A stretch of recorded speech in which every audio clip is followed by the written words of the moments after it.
दोस्तों बहुत दिनों बाद फिर से हाजिर हुआ आप लोगों के सामने एक नई सक्सेस स्टोरी लेकर के। और आज के वीडियो में जिनकी मैं बात करने वाला हूं, उन्होंने शादी के 8 साल बाद एक प्यारे से बेबी बॉय को जन्म दिया है। दोस्तों इतना ही नहीं, इससे पहले आईयूआई और आईवीएफ भी करा चुकी हैं और फिर से आईवीएफ कराने जा रही थी, लेकिन उससे पहले इन्होंने हमसे कंसल्टेशन लिया, हमारे टिप्स को फॉलो किया और नेचुरली कंसीव किया और नॉर्मल डिलीवर किया। दोस्तों इनको क्या प्रॉब्लम थी, कैसे इतना समय लग गया, कौन कौन से टिप्स को इन्होंने फॉलो किया, क्या क्या ट्रीटमेंट लिए, यही सारी चीज़ें इस वीडियो में आप लोगों के साथ शेयर करूंगा। वीडियो को शुरू से लेकर आखिरी तक पूरा ध्यान से सुनिए ताकि आप इससे फ़ायदा उठा सकें। दोस्तों ये वीडियो आपको मोटिवेशन तो देगा ही, साथ साथ एक नॉलेज भी देगा जिससे कि आपको कंसीव करने में बहुत ज़्यादा मदद मिलेगी। वीडियो को लाइक कर दीजिए क्योंकि बाद में आप लाइक करना भूल जाते हैं, और लाइक करने के साथ साथ इसको शेयर कीजिए फेसबुक और व्हाट्सएप पे ताकि ज़्यादा से ज़्यादा लोगों तक वीडियो पहुंचे और वो भी इसका फ़ायदा उठा सकें। नमस्कार दोस्तों, स्वागत है आप सभी का हमारे यूट्यूब चैनल आलोक फिटनेस आइडियाज़ में। तो चलिए शुरू करते हैं। ये जो हमारी सब्सक्राइबर हैं ये रहने वाली है मध्य प्रदेश की और इनकी एज है 41 ईयर्स 41 साल। दोस्तों इन्होंने मुझे बताया कि साल 2014 में इनकी शादी हुई थी। एज के अकॉर्डिंग अगर देखा जाए तो इनकी शादी थोड़ा लेट हुई थी, कुछ फैमिली प्रॉब्लम थी और शादी के बाद से ही ये नेचुरली ट्राई कर रही थी। लगातार 1 साल तक ट्राई किया लेकिन इनको कंसीव नहीं हुआ। एक चीज़ इन्होंने मुझे बताई कि इनके जो पीरियड्स थे वो शादी के पहले से ही इरेगुलर रहते थे, लेकिन इसके बारे में इनको कोई नॉलेज नहीं थी तो कभी इन्होंने इसको सीरियस नहीं लिया।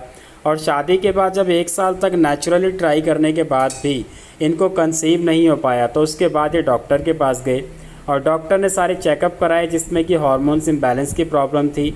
और डॉक्टर ने इनकी एज को देखते हुए सीधा सीधा इनको आईवीएफ की सलाह दी, क्योंकि डॉक्टर का मानना ये था कि अगर आप लेट करेंगे तो हो सकता है कि आपको आगे जा कर के कंसीव करने में प्रॉब्लम आए। जैसे कि आप लोग जानते हैं कि उम्र बढ़ती है तो एएमएच कम होता चला जाता है, एग क्वालिटी भी गिरती चली जाती है। तो ऐसे में डॉक्टर चाह रहे थे कि जल्द से जल्द कंसीव कर ले, इसलिए इनको आईवीएफ की सलाह दी। उसके बाद ये दूसरे डॉक्टर के पास गए तो उन्होंने भी इनको यही बोला कि आपके लिए आईवीएफ बेस्ट रहेगा, लेकिन उन्होंने इसके साथ साथ इनको आईयूआई का भी ऑप्शन दिया। डॉक्टर ने बोला कि पहले हम आईयूआई करके देखते हैं, अगर आईयूआई सक्सेसफुल हो जाता है तो ठीक है, नहीं होता तो फिर आपको आईवीएफ ही कराना चाहिए। तो उसके बाद ये तैयार हो गए और इन्होंने जो है आईयूआई करवाया, लेकिन आईयूआई फेल हो गया। उसके बाद डॉक्टर ने 2 चांस और लिया आईयूआई के, लेकिन वो भी फेल हो गए। तो इस तरीके से 3 बार इनका आईयूआई फेल हो गया। उसके बाद डॉक्टर ने बोला कि अब जो है आपको आईवीएफ ही कराना चाहिए। उसके बाद ये आईवीएफ के लिए भी तैयार थे क्योंकि इनके पास पैसों की कोई प्रॉब्लम नहीं थी। तो इन्होंने आईवीएफ करवाया लेकिन आईवीएफ फेल हो गया। तो डॉक्टर ने बोला देखिए एक बार में कंसीव होने के चांसेस नहीं होते हैं, आपको जो है दोबारा ट्राई करना चाहिए। तो इन्होंने दूसरी बार आईवीएफ करवाया और इस बार भगवान के आशीर्वाद से इनका आईवीएफ सक्सेसफुल हो गया और इन्होंने कंसीव कर लिया। सब कुछ बहुत अच्छा चल रहा था, ठीक चल रहा था, काफ़ी ज़्यादा खुश थे। और तीसरे महीने में अचानक से इनकी ब्लीडिंग शुरू हो गई और मिसकैरेज हो गया। दोस्तों इस घटना ने इनको इतना ज़्यादा हिला के रख दिया कि इस दर्द को वही समझ सकता है जिसके साथ ये हुआ है। दोस्तों आप यकीन नहीं मानेंगे, इन्होंने तो होने वाले बच्चे का नाम तक भी सोच लिया था, लेकिन इन्होंने नहीं सोचा था कि ऐसा हो जाएगा। उसके बाद क्या हुआ कि डॉक्टर ने इनको फिर से आईवीएफ करने के लिए सजेस्ट किया, लेकिन ये मेंटली और फिज़िकली दोनों तरीके से तैयार नहीं थे। तो इन्होंने सोचा कि कुछ समय रेस्ट करते हैं, उसके बाद फिर सोचेंगे कि आगे क्या करना है। और इसी तरीके से कुछ साल ऐसे ही बीत गए और ये नेचुरल ट्राई करते रहे, लेकिन इनको कंसीव नहीं हो पाया। उसके बाद फिर से इन्होंने प्लान किया कि आईवीएफ करवाएंगे और आईवीएफ के लिए डॉक्टर के पास गए। इन्होंने सारे चेकअप भी करा लिए और इसी दौरान एक दिन इन्होंने यूट्यूब पे हमारी सक्सेस स्टोरी देखी और वो वीडियो देखने के बाद इन्होंने सोचा कि क्यों ना एक बार मुझसे भी बात की जाए। एक तरफ तो इनकी आईवीएफ की तैयारी चल रही थी, दूसरी तरफ इन्होंने मुझसे कंसल्टेशन लिया और जब इन्होंने सारी प्रॉब्लम बताई तो मैंने जो है इनको जो सॉल्यूशन बताए थे वही मैं आप लोगों के साथ यहाँ पे शेयर करने जा रहा हूँ। दोस्तों इनकी हार्मोन्स इम्बैलेंस की प्रॉब्लम और मिसकैरेज हिस्ट्री को देखते हुए मैंने इनके लिए जो जो टिप्स बताई थी वही मैं आप लोगों के साथ यहाँ पे शेयर कर रहा हूँ, जिसमें मेन मोटिव मेरा ये था कि मैं इनकी एग क्वालिटी, स्पर्म क्वालिटी को बूस्ट करूँ और इनके हार्मोन्स को बैलेंस करूँ ताकि नेचुरल कंसीव करें और मिसकैरेज के चांसेस भी ना रहें। तो टिप नंबर 1 है फर्टिलिटी मसाज। दोस्तों जैसे कि आप लोगों को मैंने बताया कि इनकी मिसकैरेज की हिस्ट्री थी, हार्मोन्स इम्बैलेंस थे, तो ऐसे में मैं चाहता था कि इनकी जो यूट्रस है वो भी हेल्दी हो जाए, क्लीन हो जाए, ताकि आगे जो है जो भी बेबी कंसीव हो उसके मिसकैरेज के चांसेस ना रहें। इसके साथ साथ इनकी जो पीरियड्स है वो नेचुरली पूरी तरीके से ठीक हो जाएँ। तो फर्टिलिटी मसाज कैसे की जाती है इसके लिए पूरा वीडियो बनाया हुआ है। आप ऊपर आई बटन पे क्लिक करेंगे तो आपको वीडियो मिल जाएगा। आप वीडियो को देखिए, सीखिए और फिर खुद से आप इसको कर सकते हैं। नंबर 2 है मेथी दाना यानी कि फेनुग्रीक सीड्स। दोस्तों इनको रोज़ाना 1 चम्मच यानी कि करीब 5 ग्राम मेथी दाना रात में भिगा कर रखने के लिए कहा गया था और सुबह उसी को खाली पेट खाने के लिए और पानी पीने के लिए एडवाइस किया गया था। दोस्तों ये जो मेथी दाना की रेमेडी है ये इसलिए है कि अगर आपके हार्मोन्स इम्बैलेंस है या आपको पीसीओडी पीसीओएस की प्रॉब्लम है तो ऐसे में आप इसको फॉलो कर सकते हैं। इसका रिज़ल्ट बहुत अच्छा है। थोड़ा सा आपको खाने में कड़वा तो लगेगा लेकिन आपकी जो समस्याएँ हैं, आपकी जो जीवन की कड़वाहट है उसको ये ज़रूर दूर कर देगा। नंबर 3 है अशोकारिष्ट। दोस्तों अशोकारिष्ट का जो मेन इंग्रेडिएंट होता है वो होता है अशोक की छाल। और पहले भी मैं कई बार बता चुका हूँ कि महिलाओं की जितनी भी समस्याएं हैं पीरियड से रिलेटेड या फिर हार्मोन से रिलेटेड, तो उसको ठीक करने में अगर आप अशोक की छाल का इस्तेमाल करते हैं तो बहुत ही ज़्यादा असरदार होता है। और अशोक की छाल के साथ साथ इस सिरप के अंदर और भी बहुत ख़ास जड़ी बूटियाँ मिलाई होती हैं तो जिससे कि एक संपूर्ण टॉनिक बन जाता है। तो इनको जो है अशोकारिष्ट सिरप 2 चम्मच सुबह 2 चम्मच शाम को 1 कप पानी में डाल करके लेने के लिए सजेस्ट किया गया था। नंबर 4 है योगा, एक्सरसाइज और डाइट। दोस्तों जैसे कि आप लोग जानते हैं मैं हमेशा डाइट की बात करता हूँ। अगर आपकी डाइट अच्छी होगी तभी सारी रेमेडीज़ काम करती हैं। तो डाइट में आपको हमेशा ये ध्यान रखना है कि लो कार्बोहाइड्रेट, हाई प्रोटीन और लो फैट डाइट आपको फॉलो करनी है, जिसमें कि आपको फास्ट फूड, जंक फूड, चीनी या फिर चीनी से बनी हुई चीज़ें या पैकिंग वाले फूड या फिर जो जूस वगैरह आते हैं पैकेट वाले, इन सारी चीज़ों से पूरी तरीके से परहेज करना होता है। घर का बना हुआ शुद्ध खाना खाना होता है। तो एक अच्छी डाइट जब आप फॉलो करते हैं तो कोई भी रेमेडी आप फॉलो करेंगे उसका असर आपको बहुत जल्दी दिखेगा।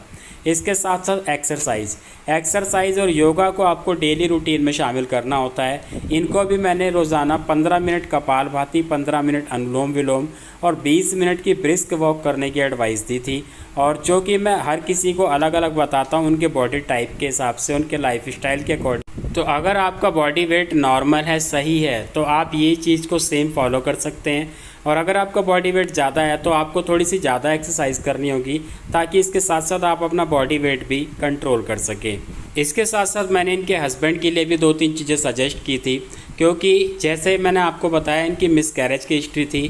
तो मिसकैरेज में दोस्तों ज़्यादातर चांसेस ये भी होते हैं कि एग क्वालिटी ख़राब हो या फिर स्पर्म क्वालिटी ख़राब हो, जिसका पता नहीं चल पाता है। तो ऐसे में मैं ये चाहता था कि इनकी स्पर्म क्वालिटी भी अच्छी रहे और उनकी एग क्वालिटी भी अच्छी रहे, तो ताकि जब ये कंसीव करें तो मिसकैरेज का कोई चांस ना रहे या फिर होने वाले बच्चे में कोई कमी ना रहे। तो इसलिए इनके हस्बैंड के लिए मैंने सबसे पहले तो छुआरे वाला दूध सजेस्ट किया, जो कि मैं अक्सर आप लोगों को बताता रहता हूँ। एक यूनानी रेमेडी है, बहुत ही पावरफुल रेमेडी है स्पर्म क्वालिटी को बूस्ट करने के लिए। इसके साथ साथ खीरे का सलाद यानी कि कुकुम्बर सैलेड, जो कि लंच में लेना होता है। और तीसरी चीज़ जो मैंने इनको बोली थी वो है टेंटेक्स 4 टैबलेट, जो कि हिमालय कंपनी की आती है। ये जो टैबलेट है पूरी तरीके से नेचुरल है, आयुर्वेदिक है, और इसमें जो इंग्रेडिएंट्स हैं वो मेल हार्मोन्स को बूस्ट करने के लिए, स्पर्म क्वालिटी को अच्छा करने के लिए बहुत ही ज़्यादा असरदार है और पूरी तरीके से सेफ़ है। जिसकी 2 टैबलेट सुबह और 2 टैबलेट शाम को दूध के साथ लेने के लिए मैंने इनको सजेस्ट किया था। इसके साथ साथ इनको कुछ एक्सरसाइज के लिए भी एडवाइस किया था, जिसमें कि 20 से 25 मिनट की ब्रिस्क वॉक, इसके अलावा जंपिंग जैक और स्क्वैट्स, ये 3 एक्सरसाइज मैंने इनको रोज़ाना करने के लिए एडवाइस किया था। दोस्तों ये जो तीनों एक्सरसाइज हैं ये लोअर बॉडी पार्ट में ब्लड का फ्लो इंक्रीज़ करती हैं, जो कि बहुत ज़्यादा ज़रूरी है मेल की प्रॉब्लम्स को ठीक करने के लिए, क्योंकि हमारे जो टेस्टीज़ होते हैं वहीं पे स्पर्म का प्रोडक्शन होता है, और वहाँ पे जब अच्छा ब्लड फ्लो होगा, फ्रेश ब्लड फ्लो होगा, तो वहाँ पे जो स्पर्म का प्रोडक्शन होगा वो अच्छा होगा, उसकी क्वालिटी अच्छी होगी। इसके साथ साथ मेल हार्मोन्स भी बूस्ट होते हैं। इसके अलावा आप लोगों को एक चीज़ मैं बताना चाहूँगा कि कोई भी पुरुष हो, अगर वो किसी भी तरह का कोई नशा करता है, चाहे तंबाकू है, सिगरेट है, बीड़ी है या फिर शराब का है, या किसी भी तरह का कोई नशा करता है, तो उसकी स्पर्म क्वालिटी ज़रूर ख़राब होगी। तो अगर आप लोग चाहते हैं कि आपके हस्बैंड की स्पर्म क्वालिटी अच्छी रहे या फिर ख़राब है तो उसको अच्छा करना चाहते हैं, तो सबसे पहले उनकी इन सारी आदतों पे आपको ध्यान देना होगा। अगर इसमें से कुछ भी है तो उसको छुड़ाने का प्रयास करें। तो दोस्तों अगर हम इन लोगों की बात करें तो ये जो सारी टिप्स थी मैंने इनको 3 महीने रेगुलरली फॉलो करने के लिए कहा था, और इन्होंने पूरे विश्वास के साथ, पूरे नियम के साथ उसको फॉलो किया। चौथे महीने में इनके पीरियड मिस हो गए और उसके बाद जब इन्होंने प्रेगनेंसी टेस्ट किया तो टेस्ट पॉजिटिव था, और जब इन्होंने प्रेगनेंसी टेस्ट का रिजल्ट देखा तो दोस्तों बहुत ज़्यादा घबराए हुए थे, क्योंकि आप लोग जानते हैं कि इससे पहले जब इन्होंने कंसीव किया तो बहुत ज़्यादा खुश थे, और वो जो खुशी थी इनकी ज़्यादा दिनों की नहीं थी। तो ऐसे में इस बार ये बहुत ज़्यादा डरे हुए थे इस चीज़ को लेकर के, और इन्होंने मुझे जब बताया तो मैंने इनको यही बोला कि देखिए आप घबराइए मत और अपने डॉक्टर के टच में रहिए, क्योंकि कुछ हार्मोन्स के टैबलेट इंजेक्शंस होते हैं जो पूरी प्रेगनेंसी के दौरान चलते हैं, और इस दौरान आपको रेगुलरली चेकअप भी कराना है ताकि आपकी प्रेगनेंसी सेफ़ रहे। और इन्होंने इसी तरीके से जो है डॉक्टर के साथ पूरे टाइम में टच में रहे, इन्होंने सारी चीज़ों को फॉलो किया और नेचुरली इन्होंने डिलीवर भी किया। अभी कुछ दिनों पहले ही इन्होंने एक प्यारे से बेबी बॉय को जन्म दिया है। तो दोस्तों देखा आपने कि लाखों रुपए खर्च करने के बावजूद भी इनको कोई रिज़ल्ट नहीं मिला, और हमारी फ्री की टिप्स से इनको रिज़ल्ट मिल गया। तो आज के वीडियो में इतना ही। उम्मीद है आप लोगों को वीडियो पसंद आया होगा। वीडियो को लाइक कीजिए, ज़्यादा से ज़्यादा शेयर कीजिए। मैं मिलूँगा आपसे अगले वीडियो में, तब तक के लिए अपना ख्याल रखें।